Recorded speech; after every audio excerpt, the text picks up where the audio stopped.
খুব সহজেই দেখাবো কিভাবে তোমরা 1 MB 2 থেকে 3 MB যে কোনো ফাইল বা ফটোকে 10 KB বা 50 KB বা 100 KB নিজের মনের মতো কেবিতে কনভার্ট করতে পারবে। জেপিজি পিএনজি ফাইলে কত ওয়েট রাখবে, কত ফাইল কি রাখবে, প্রত্যেকটি বিষয়ে মেনটেন্স করতে পারবে। কিভাবে ফটো সাইজ কমানো যায় তোমাদের কোনো অ্যাপস ডাউনলোড ছাড়াই এই ভিডিওতে তুলে ধরবো। কাজেই ভিডিওটি অত্যন্ত মনোযোগ সহকারে দেখো, এটা প্রত্যেকেই করে নিতে পারবে। সর্বপ্রথম তোমাদের ফটো বা যে কোনো ডকুমেন্টসকে কম কেবিতে কনভার্ট করার জন্য গুগল ক্রোম ব্রাউজারে চলে যেতে হবে। ব্রাউজারে তোমরা টাইপ করো image size, reduce image size search করলে নিচের দিকে দেখতে পারবেন এরকম একটি ইন্টারফেস ওপেন হবে। ভালো করে দেখে নেবেন সিম্বলটি, রেডিউস ইমেজ সাইজ। এখানে আমরা ক্লিক করব। ক্লিক করার পর এরকম ইন্টারফেস হবে, রিসাইজ অ্যান্ড ইমেজ। এখানে নিচের দিকে একটু দেখতে পারবেন সিলেক্ট ইমেজ। এই সিলেক্ট ইমেজে আমরা ক্লিক করব।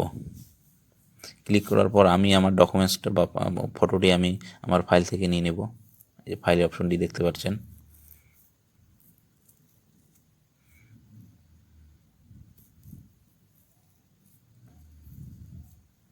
আমি আমার ডকুমেন্টসটি ফাইল থেকে গ্যালারি থেকে নিয়ে নিচ্ছি।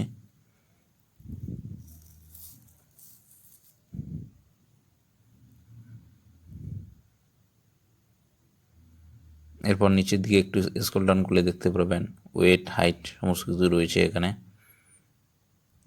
যেরকম নিতে চাচ্ছেন সেরকমই। এখানে আমি ওয়েটটি 6 করে দিলাম। নিচে অটোমেটিক চেঞ্জ হয়, তাই আমি এখানে লকে ক্লিক করে এটি চেঞ্জ হবে না। এখানে আমি এটাকে 3 করে দিচ্ছি হাইটটি। পার্সেন্টে ক্লিক করে আমি এটাকে সেন্টিমিটারে করে দিচ্ছি। সেন্টিমিটারে ক্লিক করে নিচ্ছি। আর রিসাইজকে 72 রাখলাম। এরপর নিচে আপনি ফটোটি যে ফরম্যাটে নিতে যাচ্ছেন, জিপিজি, পিএনজি, জিআইএফ, আমি জিপিজি করলাম। জিপিজি করার পর কোয়ালিটি যেরকম আছে সেরকমই রাখলাম। এরপর রিসাইজ ইমেজে ক্লিক করলাম। রিসাইজ ইমেজে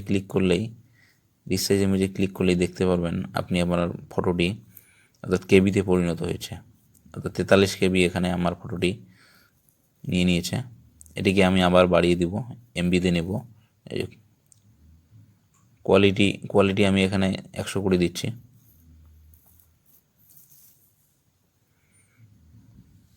কোয়ালিটিটি আমি 100 করে দিচ্ছি। এরপর আবার নিচের দিকে একটু টেনে আমি ডিপিআইটি এখানে আমি 200 করে নেব। ডিপিআইটি আমি এখানে 200 করে নিচ্ছি।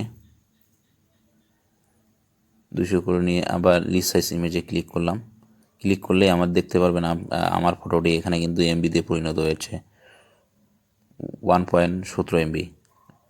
ডাউনলোড ইমেজে ক্লিক করলে আপনি আপনার ফটোটি এইভাবে ডাউনলোড করে নিতে পারবেন ফাইলে। ডাউনলোড অটোমেটিক হয়ে গেছে। এভাবে আপনি আপনার ফটোটি কেবিতে বা এমবিতে পরিণত করতে পারবেন। ভিডিওটি ভালো লাগলে অবশ্যই লাইক করবেন, শেয়ার করে দিবেন। যারা সাবস্ক্রাইব করেনি তারা অবশ্যই সাবস্ক্রাইব করবেন পরবর্তী নেক্সট ইন্টারেস্টিং ভিডিও পেতে।